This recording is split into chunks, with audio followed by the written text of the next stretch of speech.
पहाड़ियों में घिरी हुई इस मुख की वादी में ऐसा तिलिस्म तारी हुआ जा रहा था जो बाहर के किसी भी इंसान को यकीन दिला सकता था कि ये इंसानों की नहीं, देवताओं की सरजमीन है। पुरोहित तलवार को ऊपर ले गया। अब तो एक दो सांसों की देर थी।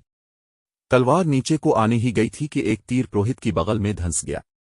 उसका तलवार वाला हाथ अभी नीचे नहीं गिरा था कि 3 खंजर बैक वक्त उसके पहलू में उतर गए।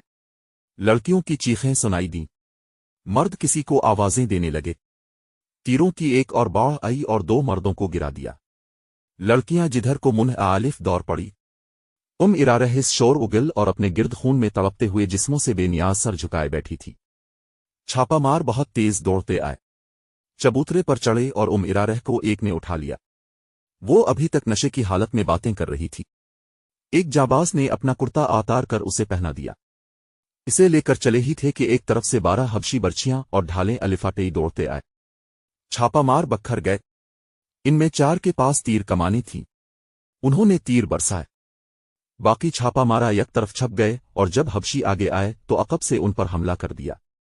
एक तीरंदाज ने कमान में फीते वाला तीर निकाला, फीते को आग लगाई और कमान में डालकर ऊपर को छोड़ दिया। तीर दूर ऊपर जाकर रुका तो इसका शोला जो रफ्तार की वजह से दब गया था, रफ्तार खत्म होते ही भड़का और नीचे आने लगा। मेले की रौनक अभी मांद नहीं पड़ी थी। तमाशाइयों में से 500 तमाशाई मेले से अलग होकर इस पहाड़ी खित्ते की तरफ देख रहे थे। उन्हें दूर फिजा में एक शोला सा नजर आया जो भड़क कर नीचे को जाने लगा। वो घोड़ों और ऊंटों पर सवार हुए। उनके कमानदार साथ थे। पहले तो वो आहिस्ता आहिस्ता चले ताकि किसी को शक ना हो। जरा दूर जाकर उन्होंने घोड़े दौड़ा दिए। तमाशाई मेले में शराब, जुए और नाचने गाने वाली लड़कियों और इस्मत फरोश औरतों में इतने मगन थे कि किसी को कानो कान खबर न हुई कि उनके देवताओं पर कियामत टूट पड़ी है। छापामार ने इस खतरे की वजह से आतिशी तीर चला दिया था कि हबशियों की तादाद ज्यादा होगी, मगर फौज वहां पहुंची तो वहां 12 तीर लाशें हबशियों की और 2 लाशें छापामार शहीदों की पड़ी थी। वो बर्छियों से शहीद हुए थे। कमानदारों ने वहां का जायजा लिया। पत्थर के मुंह में गए और तहखाने में जा पहुंचे। वहां उन्हें जो चीजें हाथ लगें वो अलिफाटे ले। इनमें एक फूल भी था जो कुदरती नहीं बल्कि कपड़े से बनाया गया था। अहकाम के मुताबिक फौज को वहीं रहना था, लेकिन पहाड़ियों में छपकर छापा मारों ने इरारह को घोड़े पर डाला और काहिरा की तरफ रवाना हो गए। सुबह तुलू हुई। मेले की रौनक खत्म हो गई थी। बेशतर तमाशाई रात शराब पी पी कर अभी तक मदहोश पड़े थे। दुकानदार जाने के लिए माल असबाब बांध रहे थे। लड़कियों के व्यापारी भी जा रहे थे। सहरा में रवाना होने वालों की कतारें लगी हुई थीं। मेले के करीब जो गांव था वहां के लोग बेताबी से इस लड़की के बालों का इंतजार कर रहे थे जिसे रात कुर्बान किया गया था। इस कबीले के लोग जो दावर दराज देहात के रहने वाले थे, पहाड़ी जगह से दूर खड़े देवताओं के मस्कन की तरफ देख रहे थे। उनके बड़े बूढ़े उन्हें बता रहे थे कि अभी पुरोहित आएगा। वो देवताओं की खुशनुदी का पैगाम देगा और इनमें बाल तकसीम करेगा, मगर अभी तक कोई नहीं आया था। देवताओं के मस्कन पर सुकूत तारी था। इस मंजर हुजूम को मालूम न था कि वहां फौज मुकीम है और अब वहां से देवताओं का कोई पैगाम नहीं आएगा। दिन गुजरता गया। कबीले के जिन नौजवानों ने कुर्बानी की बातें सुनी थीं, उन्हें शक होने लगा कि ये सब झूठ है। दिन गुजर गया। सूरज उन्हीं पहाड़ियों के चे जाकर डूब गया। किसी में इतनी जरत नहीं थी कि वो वहां जाकर देखता कि पुरोहित क्यों नहीं आया। तबीब को बिला लाओ सुल्तान अयूबी ने कहा, लड़की पर नशे का असर है। इरारह इसके सामने बैठी थी और कह रही थी, मैं अंगलोक की मां हूं। तुम कौन हो? तुम देवता नहीं हो। मेरा शौहर कहाँ है? मेरा सर काटो और देवता को दे दो। मुझे मेरे बेटों पर कुर्बान कर दो। वो बोले जा रही थी, मगर अब इस पर खशनूद भी तारी हो रही थी। उसका सर डोल रहा था। तबीब ने आते ही उसकी कैफियत देखी और उसे कोई दवाई दे दी। जरा देर में उसकी आंखें बंद हो गईं। इसे लिटा दिया गया और वो गहरी नींद सो गई। सुल्तान अयूबी को तफसील से बताया गया कि पहाड़ी खित्ते में क्या हुआ और वहां से क्या मिला है। उसने अपने नायब सालार अल नासिर और बहाव अल दीन शद्दाद को हुक्म दिया कि 500 सवार ले जाएं और इस बुत को मिस्मार कर दें, मगर इस जगह को फौज के घेरे में रखें। हमले की सूरत में मुकाबला करें। अगर वो लोग दब जाएं और लड़ ना सकें तो उन्हें वो जगह दिखाकर प्यार और मोहब्बत से समझाए कि ये महज एक फरेब था। शद्दाद ने अपनी डायरी में जो अरबी जबान में लिखी गई थी, इस वाकया को यूं बयान किया है कि वो 500 सवारों के साथ वहां पहुंचा। रहनुमाई इस फौज के कमानदार ने की जो पहले ही वहां मौजूद था। सैकड़ों सूडानी हबशी दूर दूर खड़े थे। ان में से बाज घोड़ों और ऊंटों पर सवार थे। उनके पास बर्छियां, तलवारें और कमानें थीं। हमने अपने तमाम तर सवारों को इस पहाड़ी जगह के अर्द गिर्द इस तरह खड़ा कर दिया कि उनके मुंह बाहर की तरफ और उनकी कमानों में तीर थे, और जिनके पास कमानें नहीं थीं उनके हाथों में बर्छियां थीं।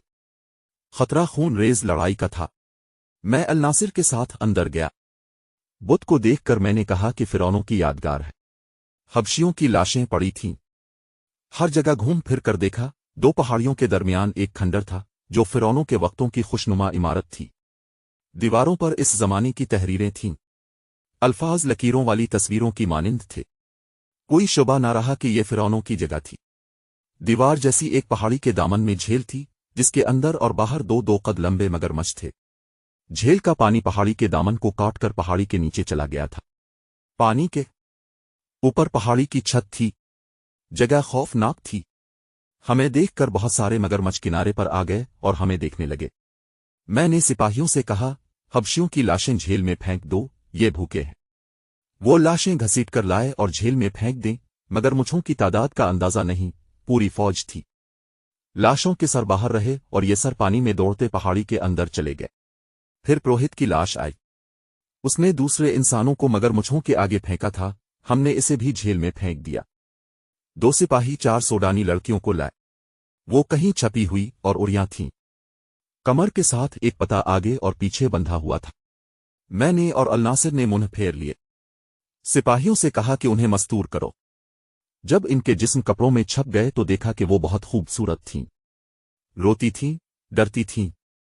हमारे तर्जुमान को उन्होंने वहां का हाल अपनी जबान में बयान किया, जो बहुत शर्मनाक था। मुसलमान को औरत जात का यह हाल बर्दाश्त नहीं करना चाहिए। औरत अपनी हो, किसी और की हो, काफिर हो, इस्लाम उसे बेटी कहता है। इन 4 लड़कियों का बयान जाहिर करता था कि वो फिरौनों को खुदा मानती है। उनका कबीला इंसान को खुदा मानता है। ये जगह खुशनुमा थी। सारे सहरा में सरसब्ज थी। अंदर पानी का चश्मा था जिसने झील बनाई। दरख्त थे जिन्होंने साया दिया।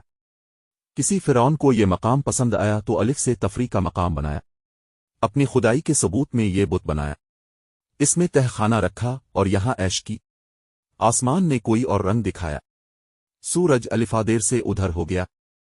फिरौनों के सितारे टूट गए और मिस्र में दूसरे बातिल मजहब आए। आखिर में हक की फतह हुई और मिस्र ने कलिमा ला इलाहा इल्ला अल्लाह सुना और खुदा के हुजूर सुरखरू हुआ, लेकिन किसी ने न जाना कि बातिल उन पहाड़ियों में जिंदा रहा। अल्हम्दुलिल्लाह, हमने खुदाए उज़ू जल से रहनुमाई की। बातिल का ये नक्श भी अलिफा के उड़ा और इस रेगजार को पाक किया। इस जगह को सवारों के घेरे में लेकर फौज ने पत्थर के इस हैबतनाक बात को मिसमार कर दिया। चबूतरा भी गिरा दिया। तहखाना मलबे से भर दिया। बाहर सैकड़ों हबशी हैरान और खौफजदा खड़े थे कि ये क्या माजुर्रा है। इन सब को बिलाकर अंदर ले जाया गया कि यहां कुछ भी नहीं था। 4 लड़कियां उनके हवाले की गईं। 4 के बाप और भाई वहां मौजूद थे। उन्होंने अपनी अपनी लड़की ले ली। उन्हें बताया गया कि यहां एक बदकार आदमी रहता था, वो मगरमच्छों को खुला दिया गया है। इन सैकड़ों हबशियों को इकट्ठा बिठाकर उनकी जबान में वाज दिया गया। वो सब खामोश रहे। उन्हें इस्लाम की दावत दी गई। वो फिर भी खामोश रहे। कभी कभी शक होता था जैसे उनकी आंखों में खून उतर आया है। उन्हें ये अल्फाज धमकी के लहजे में कहे गए, अगर तुम सच्चे खुदा को देखना चाहते हो तो हम तुम्हें दिखाएंगे। अगर तुम इस जगह को जहां तुम बैठे हो अपने झूठे खुदाओं का घर कहते रहोगे तो हम उन पहाड़ों को भी रेजा रेजा करके रेत के साथ मिलाओगे, फिर तुम देखोगे कि कौन सा खुदा सच्चा।